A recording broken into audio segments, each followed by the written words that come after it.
Hola, buenas. Hola, sí. Hola, buenas tardes. Hola, bienvenidos a esta cuarta sesión del ciclo de conferencias. Bien, hoy tenemos la suerte, otro gran honor, de poder contar con el doctor von Lüttichau, que viene del Museo Wolfgang de Essen, Alemania, institución que en esta ocasión ha prestado obras para la exposición que tenemos sobre Gauguin y que es colaborador asiduo del Museo Thyssen. El profesor, en este caso además, por su campo de especialización y su conocimiento sobre el expresionismo alemán, ya ha colaborado en otras ocasiones con el Museo Thyssen y seguramente no será esta la última vez.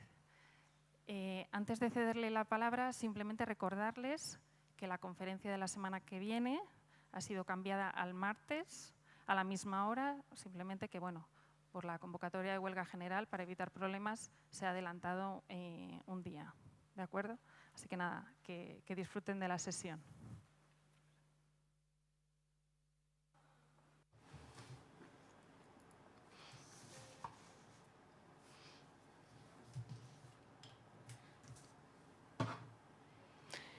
Sí, les quiero dar la bienvenida, señoras y señores, a esta sesión. Me alegro muchísimo de poder estar aquí. Es la segunda vez que piso este fabuloso museo, museo con estas obras tan fantásticas y estas fantásticas exposiciones. Siempre es un placer estar en este museo. Yo quiero llevarles a un tema un tanto diferente que tiene que ver con el coleccionismo en Alemania y sobre todo con la influencia de Gauguin sobre los expresionistas. El ponente pregunta si se le escucha bien en la sala. Sí, ahora parece ser que funciona mejor. Voy a intentar hablarles con motivo de esta exposición sobre un campo que tiene mucha importancia para Alemania y también para mi casa, el Museum Folkwang. Paul Gauguin, el agente de cambio y bolsa, el marinero, el francés con sangre peruana de aventurero y el primer europeo entre los pintores que le dio la espalda a la civilización occidental. Tan lejos no llegarían los jóvenes artistas de Die Brücke porque buscaban su salvación en los lagos de Moritzburg y sobre todo en el encuentro con los precursores de la modernidad, Paul Gauguin, Vincent van Gogh y Paul Cézanne. Gauguin era casi un desconocido a finales del siglo. Habría souvenirs traídos de París por una serie de artistas que le recordaban, coloridas fotografías de Drouet y páginas deterioradas del libro Noa Noa en la Revue Blanche, que se publicó en traducción alemana en 1908 en Bruno Cassirer en Berlín. Observar los cuadros en París, en casa de Ambroise Vollard, son copias del trópico procedentes del recuerdo en la fría Alemania, sueños elegíacos de las jóvenes que viven despreocupadas en los mares del sur, con el fuerte eco de superficies de color en grandes contrastes del naranja, bermellón, del azul y el verde, como lo formularía en su día Roland Merz. Lo poético da figura a los cuadros, no hay nada anecdótico que desvíe de lo artístico. El color, la distribución de las superficies, la armonía plástica marcan lo poético. En mayo de 1903, Paul Gauguin, el desaparecido en los mares del sur, moriría en soledad en la isla Ibaoa de las Marquesas. Los contes barbares que se ven aquí son su legado, un ajuste de cuentas con una Europa mojigata, la reconciliación con el paraíso no encontrado. Francia conocería la noticia de su muerte meses después y el galerista Ambroise Vollard y el Salon d'Automne hicieron unas primeras exposiciones retrospectivas. En una de sus cartas parisinas, el historiador del arte Julius Mayer-Greve, aquí en su estudio de trabajo, informaba sobre la muerte en Alemania. Y Mayer-Greve dijo: no se puede dar a conocer el valor de Gauguin a los alemanes que no conocen su obra sin ver sus cuadros. Ojalá que alguna secesión nos ofrezca pronto una exposición como la que organizó hace algún tiempo Vollard, el único galerista que se había dedicado a Gauguin. Aquí solo podemos mencionar la extraordinaria influencia de Gauguin. Y un año más tarde, en 1904, Mayer-Greve escribe en la historia del desarrollo del arte moderno que Gauguin tiene madera de ser un comunicador, un mediador genial. Karl Ernst Osthaus formaba parte de las personalidades de la vida artística alemana que ya se dedicaron tempranamente a Gauguin. El fundador del Museo Folkwang, un museo privado abierto al público durante todos los días en Hagen, comenzó a comprar en 1903 obras de Gauguin y organizó el mismo año una primera exposición individual del francés fuera de París. Osthaus tuvo que mostrar valentía y visión de futuro para comprar obras de un pintor no reconocidos en Francia ni en ningún otro país. Las primeras iniciativas tendentes a acercar a Gauguin a Alemania se remontan a los años 1890. Son iniciativas que partían de los redactores de la revista Pan de Berlín, que mencionaron a Gauguin por primera vez en 1895, así como de artistas como Otto Eckmann, Wilhelm Trübner, Hermann Schlittgen, el dramaturgo August Strindberg y el librero y el marchante litauer, que intentaron en vano exponer a Gauguin en Berlín y Múnich entre 1894 y 1995. Gauguin, desde luego, tuvo una presencia oficial de Gauguin en los dos centros culturales alemanes de finales de siglo, en Berlín y Múnich. Pero cabe suponer que ya se pudieron ver unas primeras obras de Gauguin en 1898, a saber, en un hotel de Berlín.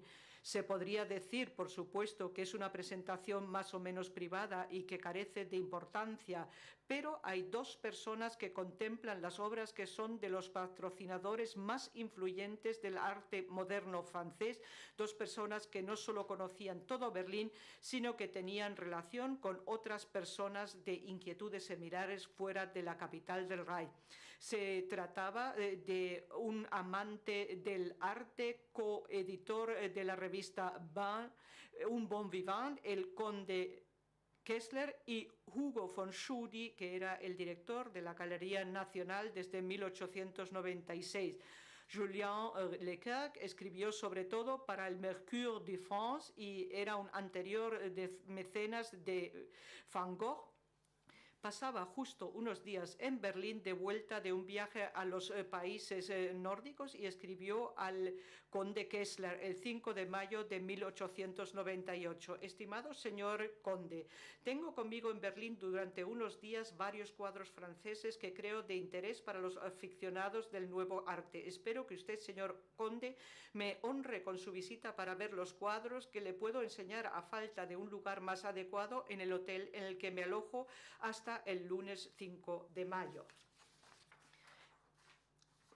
Y dice que he obtenido su dirección gracias a la gran amabilidad y la valiosa deferencia del señor Tschudi, aunque también el señor Joseph Schattler había prometido darme su dirección. Leclerc había enseñado una serie de obras de Paul Gauguin en Stockholm. Aquí esta obra del Museo d'Orsay, una imagen muy importante, la mujer del rey en el Museo Pushkin, y también el espíritu de los muertos vela que está en la Albright Knox Gallery de Buffalo.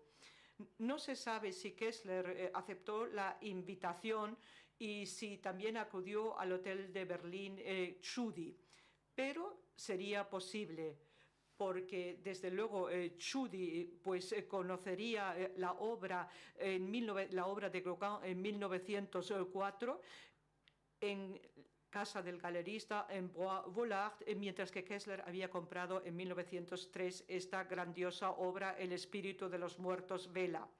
Sería, por tanto, a más tardar en el año de la muerte, en 1903, cuando el Gauguin se encontraría un reconocimiento en Alemania. Se organizaron exposiciones de sus obras en Berlín y en Madrid antes de que la noticia de su muerte llegase a París, y se difundió luego en otros lugares. En la séptima, por ejemplo, exposición del grupo de Múnich Phalanx, cofundado por Wassily Kaczynski, y en la exposición de la secesión de Berlín bajo su director y Paul Cassirer, que era a la vez galerista. Por aquella época, Gauguin ya no era un desconocido para Osthaus. Ambroise Vollard le dijo: compre ahora antes de que suban los precios. En marzo de 1903 viajó a París para complementar su colección con obras de Gauguin. Y así llegó a comprar en primer lugar Bretonas recogiendo algas, uno de los cuadros que Gauguin pintó antes de haberse marchado a los mares del sur. El Museo de Hagen, se dijo en el periódico de Essen, Rheinisch-Westfälische Zeitung, 2 obras nuevas, y posteriormente se unirían otras 3 obras más.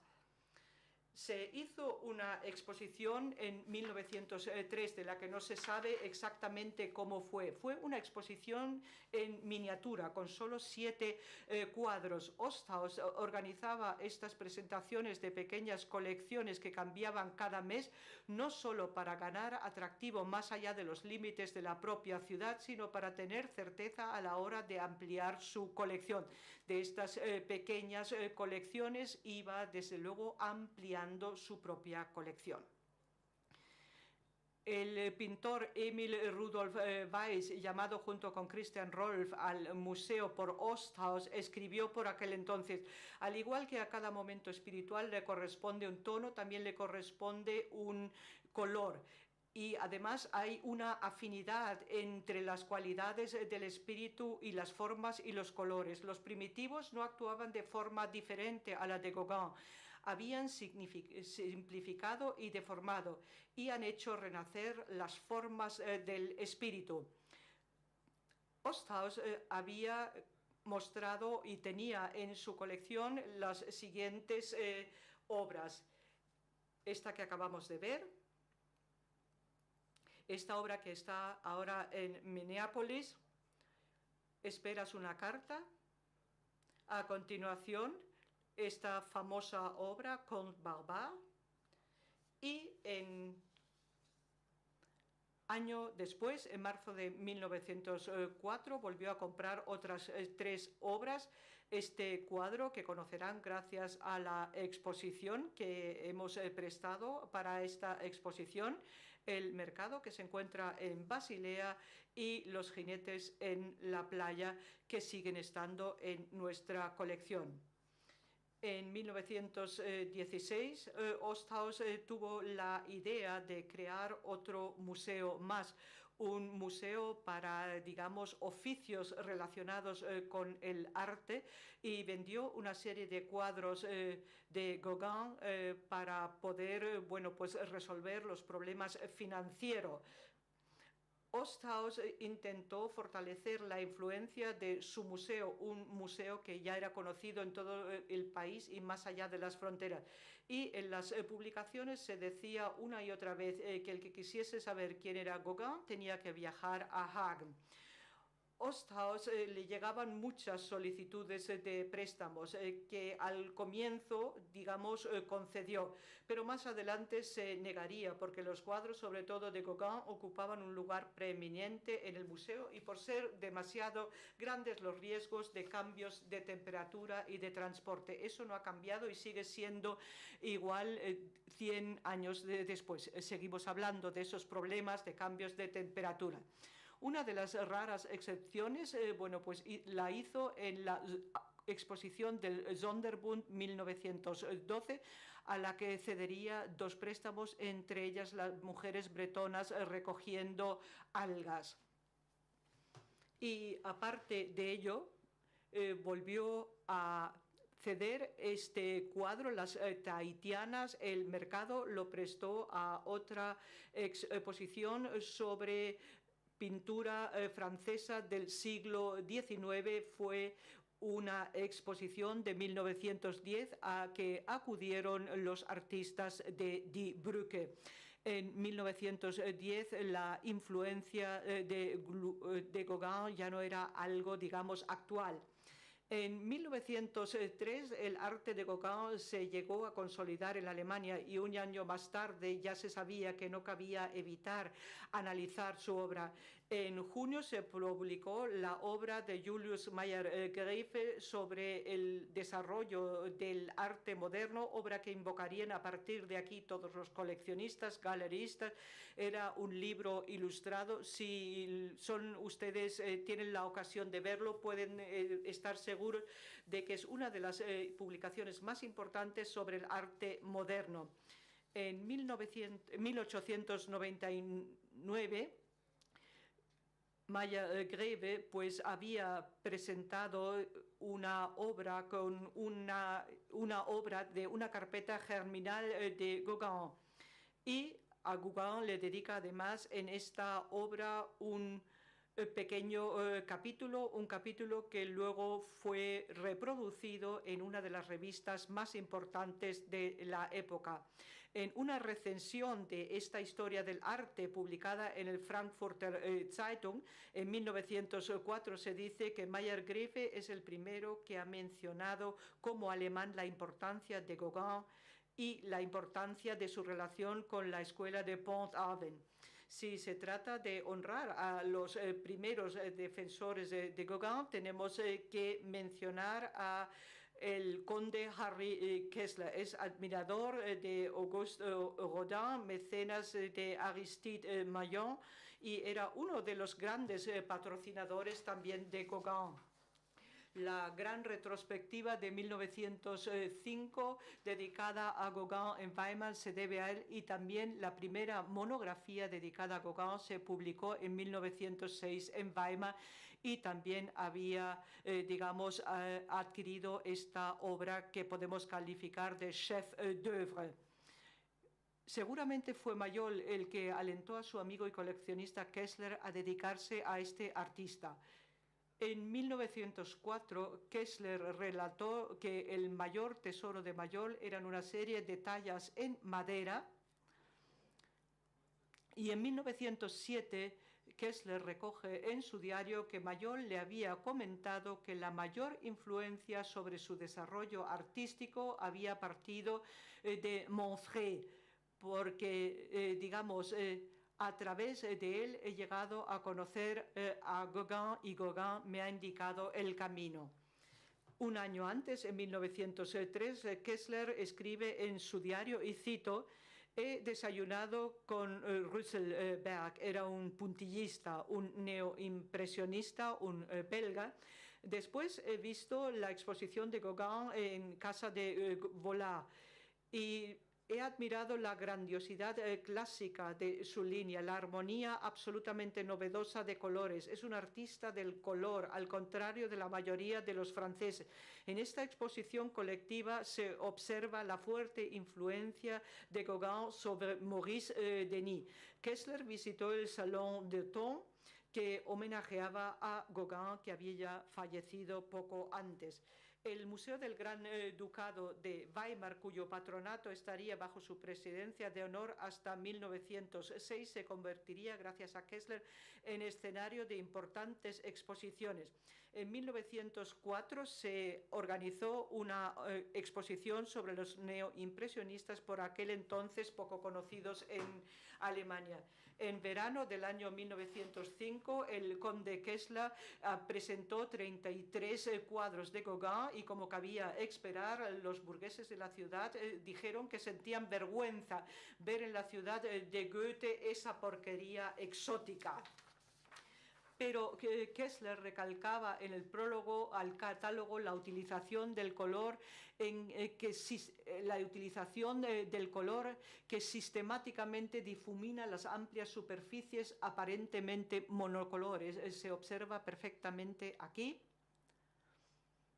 Estas pinceladas muy finas, aquí se puede observar perfectamente. Y el tamaño del cuadro, por supuesto, lo difumina bastante. El proyector está muy lejos aquí en esta sala, pero es como en el Renacimiento, como bueno, pues en el témpera y en el óleo, donde se puede colocar una pincelada al lado de la otra. Se puede observar en los primeros cuadros del primer viaje a Tahití, aquí en la exposición del Museo Thyssen. Entre 1907 y 1908 se publicó la traducción alemana del Noa Noa y se publicó el libro de viajes extractados en 3 tomos en la misma editorial de Berlín. A partir de 1907-1908 en Alemania hubo muchas posibilidades de ver a Gauguin en la galería, por ejemplo, Eduard Schulte, Unter den Linden en 1907. Primera exposición colectiva de un grupo de artistas alemanes y franceses con 6 obras de Gauguin, 4 prestadas por Vollard.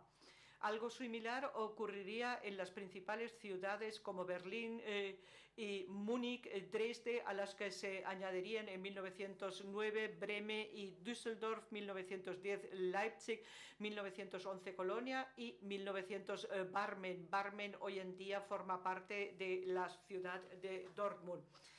Eran, desde luego, presentaciones con pocos cuadros de Gauguin, porque eran exposiciones dedicadas a la pintura francesa. Luego hubo una serie, digamos, de exposiciones que hay que mencionar específicamente. En 1912, la exposición del Kölner Sonderbund, 2 docenas de óleos y acuarelas, un gouache, un pastel de Gauguin, comenzando por las obras de la Bretaña, prestadas en muchos casos por coleccionistas alemanes, llegaron a consolidar la posición de Gauguin. También se pudo ver obras de Van Gogh, de Cézanne y Munch, que por aquel entonces todavía vivía y se había marchado a los países nórdicos, y de él se pudieron ver en esa exposición más de 20 obras. Gauguin en muchas ocasiones había que estudiarlo en los originales, en sus cuadros originales, pero no se debe olvidar que las reproducciones de Gauguin ya se produjeron muy tempranamente en revistas como El Arte y los Artistas, y luego, bueno, pues se mostró una exposición de Gauguin en 1910 en Múnich y en Dresde, y a su vez aparecieron reproducciones en blanco y negro, porque por aquel entonces apenas habían reproducciones en color. Pero los artistas desarrollaron una técnica para ver, digamos, las reproducciones en blanco y negro de forma colorida.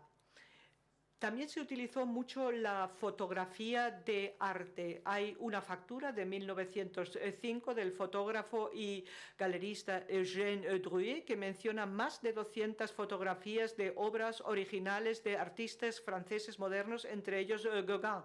Poco después habría también diapositivas de color. Las reproducciones tuvieron gran acogida entre artistas como Fritz Bley, miembro fundador de Die Brücke.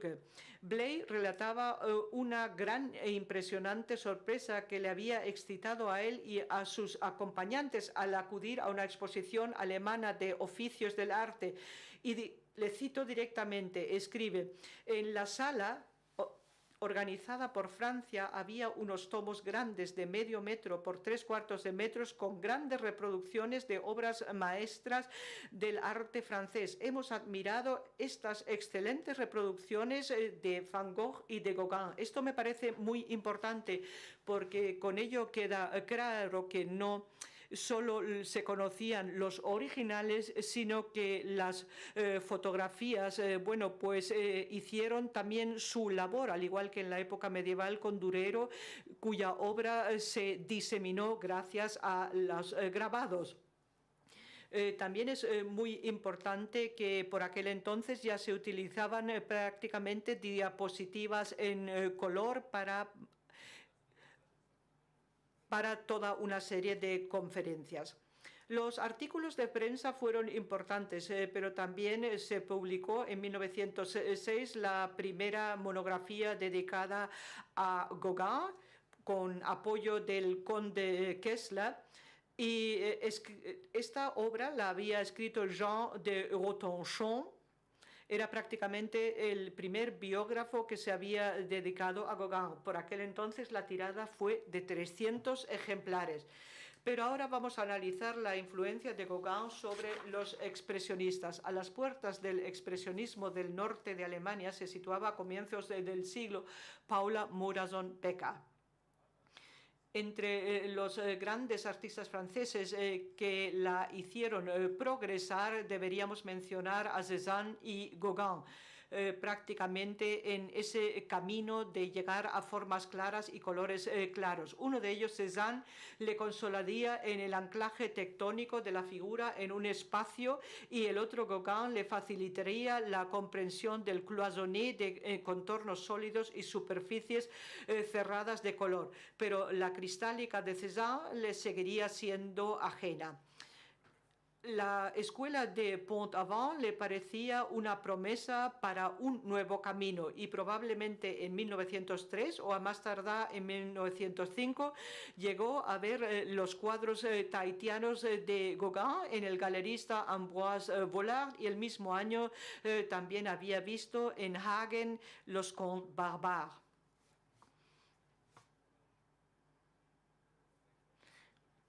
Y por aquel entonces esta artista le pidió a su hermana Erma, le pidió que le hiciese llegar, el libro Noa Noa, y también artículos en las revistas dedicados al artista. Y Rainer Maria Rilke, que por aquel entonces era secretario y asistente de Gauguin, le pide que le envíe fotografías de obras de Gauguin realizadas por Drouet.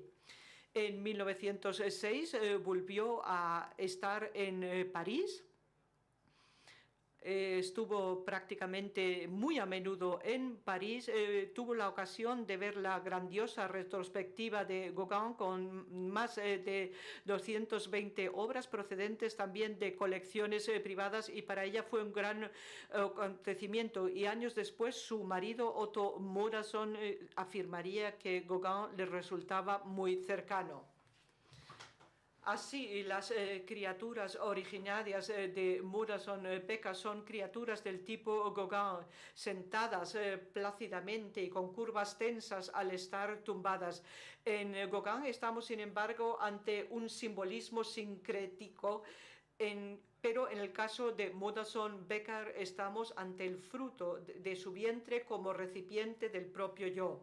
En el profundo primitivismo, Murason va más allá de la estilizada levedad de Gauguin.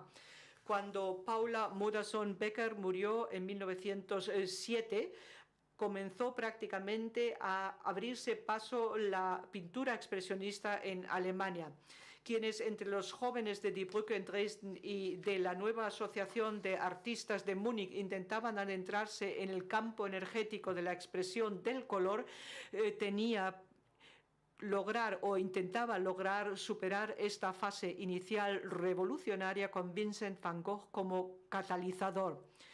Van Gogh ha asumido conocimientos pictóricos del impresionismo, los ha dinamizado. Los colores complementarios que los postimpresionistas colocaban en pequeñas partículas una al lado de la otra, él las colocaba en grandes piezas de color, y sobre todo ha hecho algo importante. Con su pincel le daba a todo ello una configuración diferente, un elemento muy importante en su obra tardía.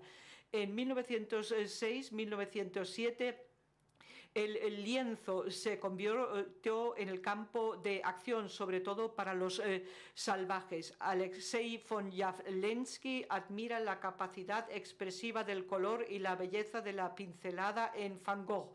Se pasaba de la descripción de un objeto al valor expresivo del color. El cielo se tiñó de rojo y las casas de azul, afirmaba Jawlensky. Emil Nolde parodiaba esta euforía hablando de una van Goghiana. ¿Por qué os llamáis Die Brücke? Decía, llamaros van Goghianos. Pero él tampoco se pudo sustraer a la obra de Van Gogh.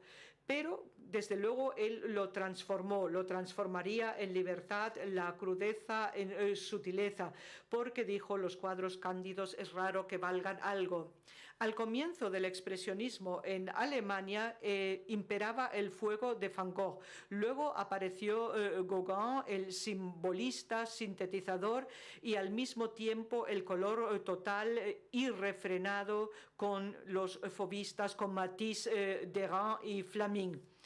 A la vista de estos dos cuadros, Kurt Freyer escribiría en el año 1912, en Van Gogh todo es pasión, es movimiento, es exaltación, casi podríamos decir que es el más moderno de los dos. Gauguin, en cambio, es romántico, es el maestro de la nostalgia y del ensoñamiento tranquilo. Si el expresionismo es a la vez deformación, entonces Gauguin había suministrado una de las claves, porque dijo, el artista puede deformar si sus deformaciones son expresivas y bellas. La naturaleza le ha sido dada para que él la impregne de su espíritu, para que él nos revele el sentido que él le atribuye. El objetivo artístico en Gauguin era con seguridad lo decorativo, compuesto por piezas distintas con alusión simbólica a sus sueños de los mares del sur. Y le cito, ¿esto es el verdadero objetivo de un gran cuadro? ¿Acaso la promesa no encierra un misterio, ya que la naturaleza no admite lo absoluto? Lo orgánico de un Van Gogh le era ajeno a Gauguin. Su arte presenta rasgos eclécticos que superaría con gran dinamismo de las superficies de color. El concepto artístico de Gauguin gozó de un interés parcial, no absoluto, entre los expresionistas. Y los expresionistas recibían, digamos, la obra de Gauguin de un modo absolutamente libre. Gracias a Gauguin se abrieron nuevas posibilidades para iniciar un primitivismo con rasgos románticos. Lucius Griesbach lo había argumentado sobre todo en relación con la afinidad de Kirchner con el primitivismo. El cuadro y las esculturas entraban en un diálogo.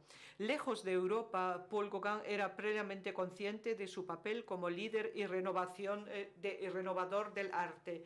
En 1893, en París, Gauguin había vuelto de su primer viaje al paraíso.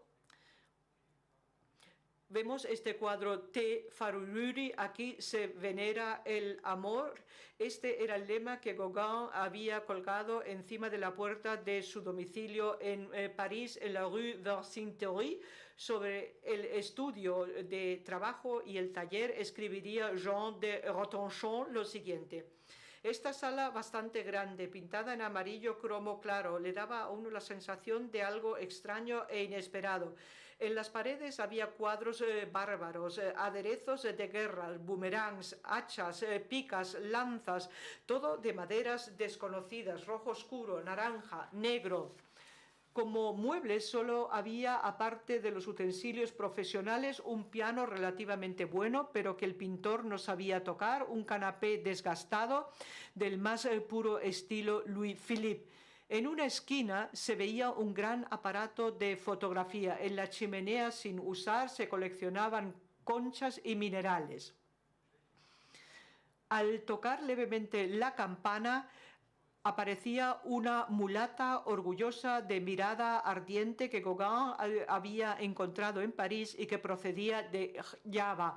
Un mono tembloroso se acurrucaba entre los caballetes y en toda esa decoración exótica uno se parecía estar en un apeadero, lejos de París. Los amigos llegaban permanentemente, salían y entraban. Gauguin, que se había vuelto distinguido, organizaba su día como un aspirante a la cruz de la Legión de Honor. Organizaba veladas, ofrecía té, etc. Y todo lo hacía la rival de piel oscura de Tejura. El bohemio en un ambiente de exotismo y civilización, una vida de artista teatral en París. Fin de la cita. Una década más tarde, estamos en Dresden-Friedrichstadt, el taller de Kirchner en la Berliner Straße, una sala con cortinas pintadas, en medio esta pareja de negros, Sam y Millie del circo Schumann. Los salvajes de Sajonia viven lejos de la vida pública, rodeado del círculo de amigos íntimos. En su casa, en las Marquesas, Paul Gauguin celebraba el misterio del amor como acto de creación. Y de ahí también, llegó la idea de integrar el arte y la vida en un espacio común. El taller como entorno de vitalidad. Proyecto vital lo trasladaría Kircher desde Berlín hasta su casa rural, Los Alerces, en el pueblo suizo Frauenkirch, cerca de Davos. Siempre ha vivido del mismo modo. Aquí vemos también las tallas de madera. Ahí vemos también una serie de cuadros en la pared. Y él también había comprado arte primitivo de África. Él también había vivido pues, en tiendas de campaña que él había decorado con escenas eróticas. Es decir, algo que nosotros conocíamos gracias a las representaciones de los artistas primitivos. Siguiendo a Gauguin, la identidad de trabajo y vida erótica y el placer se convierten en un acontecimiento expresivo. El estudio o el taller se convierte prácticamente en un lugar más de amor que de trabajo. Y si además estaban de visita los artistas negros del circo, entonces parecía cumplirse la ilusión de estar en una situación paradisíaca. Armand II se pregunta si el taller de Kirchner, al igual que el de Gauguin en Atuona, en la isla Ibaoa de las Marquesas, no transmiten la sensación de ser también un lugar de placer. Este Maison de Juo era prácticamente una pequeña sala tapizada con escenas eróticas y dominada por una gran cama en cuyos zócalos aparecían grabados las máximas «Soyez mystérieuse» y «Soyez amoureuse et vous serez heureuse». Estos travesaños, por cierto, se siguen conservando hoy en día. Cuando Kirchner había visitado la exposición de Gauguin de Arnold en 1910, y además Kirchner había realizado el cartel anunciador de la exposición. Cuando Kirchner había visto esta exposición, decidió realizar el mismo cartel como grabado en madera y desde luego volvió a tener en cuenta estos travesaños tallados de las Islas Palaos de Oceanía que están en el Museo Etnográfico de Dresde, y cuando había vuelto a tallar esta madera recordó la idea de Gauguin del paraíso.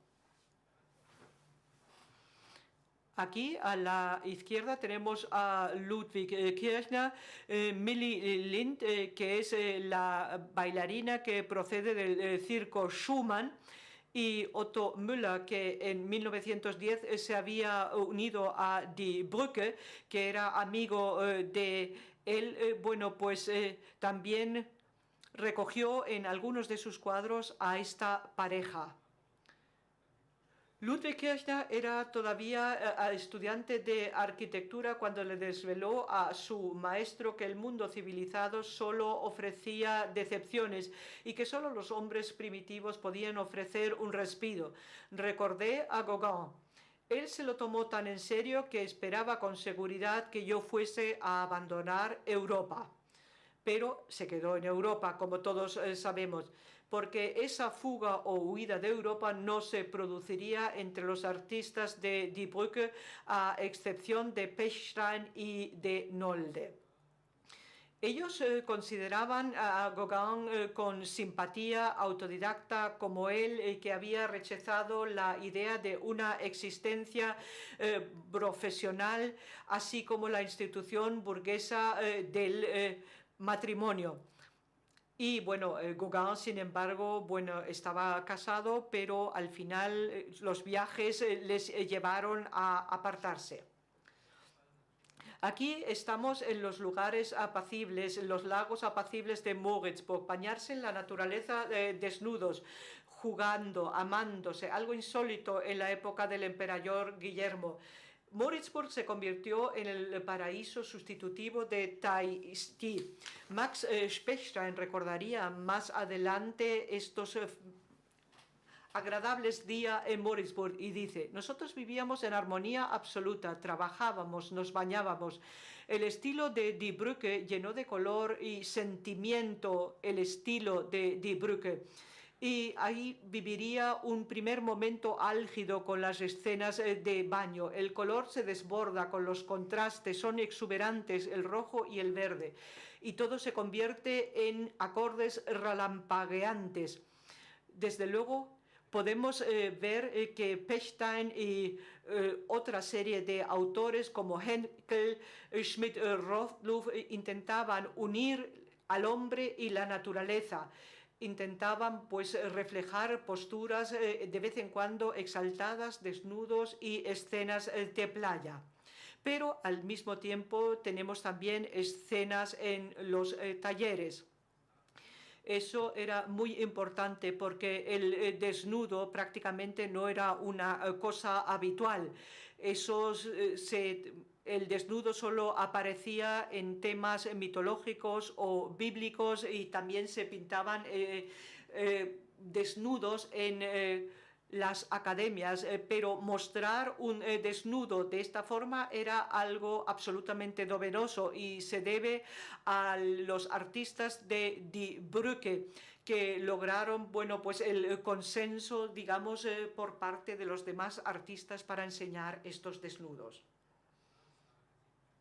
Las figuras de Gauguin contempladas de cerca están impregnadas de serenidad, solemnidad, jóvenes con mirada melancólica y lejana, unas al lado de otras, pero sin unión entre ellas, erótica, estilizada en el caso de Gauguin, en el caso de Die Brücke, con gestos salvajes y con gran placer. Las travesaños pintados de las islas Palaos habían servido de modelo, y Kirchner, por supuesto, lo aprovechó y lo trasladó a sus cuadros, como se puede observar aquí. Esto es una adaptación, pero en el caso de Kirchner no era, digamos, una extrapolación exacta, sino prácticamente, bueno, pues utilizaba como modelo estos travesaños tallados para enriquecer este desnudo. Cuando se ven escenas de Kirchner, pues siempre hay que tener en cuenta que probablemente haya sido pintado en su taller. Pero también tenemos el naturalista Max Pechstein, que, bueno, pues ha tomado actitudes exóticas del francés. Aquí, desde luego, vemos una serie de obras de Pechstein. Es el único que está formado en la academia y que siempre sigue fielmente a sus modelos. Die Brücke se ha mantenido fiel a sus paraísos desde el norte de Alemania para conseguir aquí la unidad última de hombre y naturaleza. Todos se sintieron cautivados por la riqueza de los mares del sur de la isla de Fehmarn. En su diario de Davos leemos una frase memorable. He leído mucho las cartas de Gauguin a Daniel de Montfort. Conmovedor y extraño. Yo creía que Gauguin era menos brutal. Eso es lo que escribía Kirchner. Gauguin, digamos, es muy directo y muy brutal y eso se refleja en libros como Noah. Y eso también le ha llevado a tener conflictos con el orden en las islas. En el desarrollo de Die Brücke encontramos huellas más bien ocultas de Gauguin. La influencia se percibe en las tallas de madera, para las que se utiliza una pieza larga con vetas importantes, pero el ejemplo directo de esta robusta técnica del grabado en madera era Edvard Munch.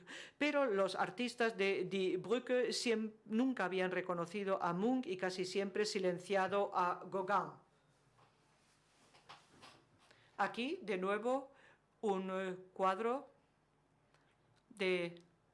con Pechstein que también aparece en el catálogo de esta exposición para que vean ustedes la influencia directa de Gauguin sobre Pechstein. Gauguin les facilitó a los artistas de Dresde durante un tiempo los acordes de las superficies del color, enmarcadas en una cloisonnée arabesca de la escuela de Pont-Aven. Aquí vemos el color favorito, el vermellón, que también sería el fortísimo de las artistas de Die Brücke. Aquí los colores lo tienen que ver que sean, digamos, vermellón, porque en la reproducción no queda del todo claro. Y esto también se observa en el cuadro de Kirchner, Do. Siempre hay como pequeñas citas que recogen a Gauguin. Los fauvistas han recogido también la utilización de las superficies de color en su expresión. Aquí dos cuadros de Derain.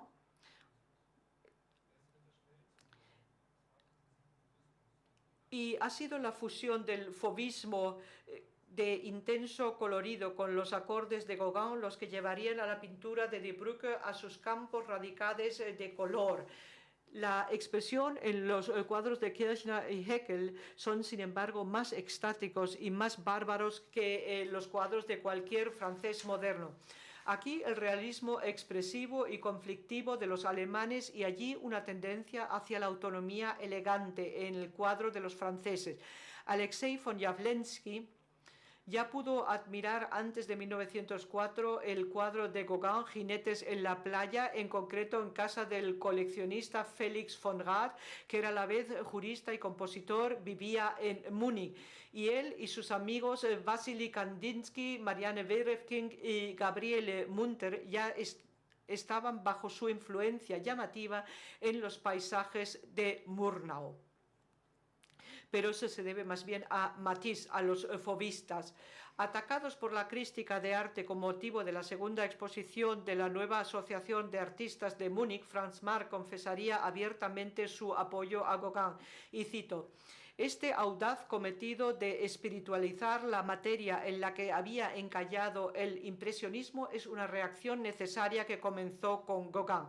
Ninguno de los artistas de Múnich se sentía tan cercano a Gauguin como Franz Marc.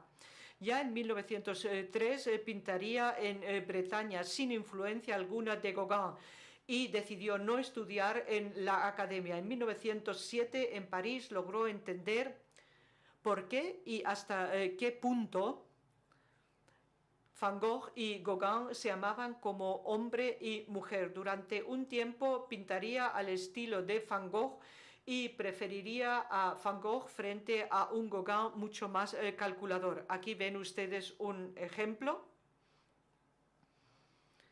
Aquí ven ustedes que estaba muy cerca. Esto también aparece en Noa Noa como dibujo, lo pueden ver en la exposición. Y esta litografía también, digamos, tiene una influencia directa. Con la exposición de Gauguin en el año 1910 en Tannhäuser cambiaría todo. Un año más tarde confiesa que Gauguin es el único artista absolutamente grande que marca el espíritu de nuestro tiempo y marca mi camino. Aquí pinta este cuadro que es una especie de homage a Gauguin. Marc desterró a los hombres impuros de sus cuadros. Se ve en esta mujer rojo, porque dentro de las formas de color prácticamente se difumina. Es una animalización del arte. Sus figuras meditativas desaparecen y aparecen, digamos, animales inocentes los que ocupan el lugar de estas figuras. Gauguin ya había afirmado que la tierra es nuestra animalidad. Las jóvenes Tatianas en Gauguin y los caballos azules en Gauguin apuntan a un misterio, cercanía de la figura, lejanía de lo espiritual. Gauguin ya se había quejado: no amáis el azul, ya que condenáis todos los cuadros azules. Esto es una afirmación que hizo ante Ambroise Vollard. Aquí el caballo azul, en el caso de Marc con agave, es un homenaje a Gauguin. El muniqués había encontrado en Gauguin el arabesco colorido y la sensación vital de armonía, pero también la alusión al estilo egipcio del relieve con su puesta en escena. Yo creo que todos ustedes saben que algo que se ve en el libro Noa Noa, que Gauguin conocía reproducciones del arte asiático y del arte europeo y que le servían como fruto de inspiración. Kandinsky había visto junto con Gabriele Münzer la exposición retrospectiva dedicada a Gauguin en 1906 y también había visitado a Gertrude Stein con su fulminante colección de cuadros del joven Matisse. El eco de los fauvistas se hace patente en sus obras al comienzo del periodo en Murnau. Antes pintaría, digamos, en un estilo post-impresionista, pero a partir de 1908 utiliza un mundo de color totalmente diferente. Aquí tenemos dos ejemplos. Para el teórico Kandinsky, Gauguin siempre siguió siendo un acompañante secreto en su camino hacia la abstracción y hacia una obra artística sin estética. Es una teoría que se describe en 1911-1912. Desde los lados de Moritzburg a las Islas Palaos y a la Guinea alemana, poco antes de la Primera Guerra Mundial, le siguieron Emil Nolde y Max Pechstein. Seguirían a Gauguin a los mares del sur. En esos alemanes del norte protestantes irrumpe de nuevo el deseo de ir hacia el sur y hacia el color. Estos románticos viajan ahora hacia los mares del sur y Roma la desplazan a las Islas Marquesas. ¿Por qué Roma? Porque en el siglo XVIII todos los artistas alemanes iban a Roma. Con motivo de la Exposición Universal de París en 1900, esto es una imagen anterior. En cada exposición universal siempre aparecían tribus indígenas que vivían en sus chozas en los terrenos de la exposición universal y tenían también una serie de representaciones folclóricas. El circo Hagenberg también recurría a este tipo de exposiciones. Y siempre aparecían pueblos exóticos, familias exóticas que hacían sus representaciones. Y también existe una postal de Kirchner en la que dicen que han vuelto los Samoa. Y desde luego eso quiere decir que en Dresde hay una exposición de gente, de personas vivas.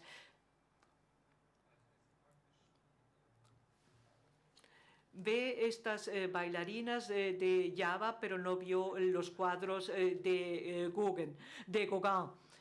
Los vería más adelante en Weimar y en Hagen en 1905 y en 1906. ¿Por qué en estas ciudades? Porque Emil Nolde tenía regularmente pequeñas exposiciones en estas ciudades. Emil Nolde se sentía fascinado por la deformación y simplificación en el espíritu del material cuando vio por primera vez los cuadros de Gauguin en Osthaus. El francés era un rompehielos en un primer momento, pero luego se iría distanciando. Le escribió a Hans Fehr: le acabo de decir a Osthaus que el arte alemán debe valerse por sí mismo. Tenemos el deber de desligarnos de los franceses. Ha llegado el momento de lograr un arte alemán independiente. Eso ocurrió en 1908, cuando los salvajes alemanes estaban en la diana de las críticas y crecía el chauvinismo contra el enemigo acérrimo francés. En 1911 y 12, Nolde dibujaría máscaras de danza, también cabezas del tipo del Museo Étnico de Berlín. Y Osthaus organizó una exposición de Nolde y compró una serie de cuadros en 1937. Bueno, pues este cuadro y estas máscaras se consideraron como arte degenerado y fueron confiscadas estas obras, que luego afortunadamente pudieron volver a recuperarse. Nosotros teníamos, por tanto, en el museo una serie de figuras de Nolde y, bueno, pues Osthaus había comprado ya también máscaras africanas, etcétera, de modo que tenemos un pequeño museo internacional en Folkwang, de ahí que fuese tan importante para Nolde. En las notas a estos dibujos, Nolde dice lo siguiente, y cito: la absoluta originalidad, la expresión intensa, a veces grotesca, de fuerza y vida, a través de formas muy sencillas, eso es lo que nos gusta de los trabajos realizados por los indígenas. En octubre de 1913 aceptó la invitación para participar en una expedición médico-demográfica hacia la Guinea alemana, con la idea en mente de que ahí quedaban unos pocos enclaves con pueblos indígenas primitivos condenados a desaparecer. La primera impresión le resultó tan deprimente como cuando Gauguin llegó en 1991 a Tahití. En la isla Neu-Mecklenburg se logró con los jóvenes de Papúa una de las pocas obras logradas al óleo. Aparte de ello, surgieron una serie de dibujos de cabeza en acuarela, etcétera, pero son normalmente pues, dibujos sin grandes carismas, etcétera. En las cabezas de los indígenas y en las figuras en cuclillas parece notarse lejanamente el estilo de Gauguin, pero Gauguin es incomparablemente más sutil. Es el clasicista frente al bárbaro, tal como afirmó Wilhelm Hausenstein. Al igual que Gauguin, Nolde lucharía en los mares del sur por evitar las maquinaciones destructoras de los amos coloniales, pero en vano. Cito: vivimos en una época donde desaparecen las situaciones y los pueblos primitivos, todo se descubre y se europeiza. Ni siquiera se conservará una pequeña parte de esa naturaleza primitiva, con sus hombres primitivos. En 20 años todo habrá desaparecido. Emil Nolde sobrevaloró los frutos de su viaje al escribir que no hay ningún otro artista plástico salvo Gauguin y yo mismo que haya creado algo duradero de esa infinita riqueza de la vida primitiva. De hecho, el fruto de este viaje fue realmente bastante pequeño. En septiembre de 1914 volvió de nuevo a Alemania. Había comenzado por aquel entonces la Primera Guerra Mundial y años después pintaría su Paraíso Perdido, y lo haría en Alemania por primera vez. Dice: en el arte he tenido el valor de pintar a la pareja del paraíso sentada, porque Adán y Eva, lo sabemos, siempre están de pie. A diferencia de Nolde, fue Max Pechstein el que se dio cuenta de que lo exótico se convertiría en moda gracias al colonialismo alemán en África y en los mares del sur.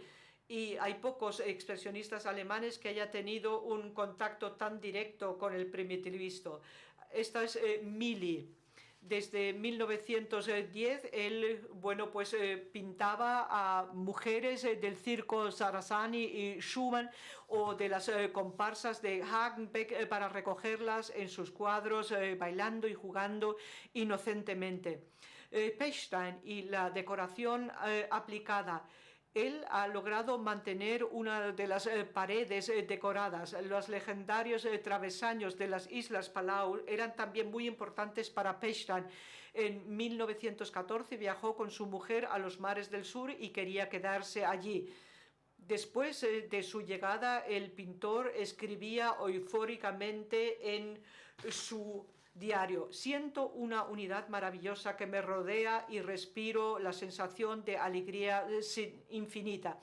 Construyó una casa y un barco de vela. Después de unas semanas de plácida estancia, se vio interrumpido por el estallido de la guerra en Europa, acabando con esa sensación de eterna alegría que a la larga le hubiesen llevado a un estilo kitsch, porque estos cuadros, por supuesto, están pensados en el estilo de Gauguin, pero poco tienen que ver con el maestro.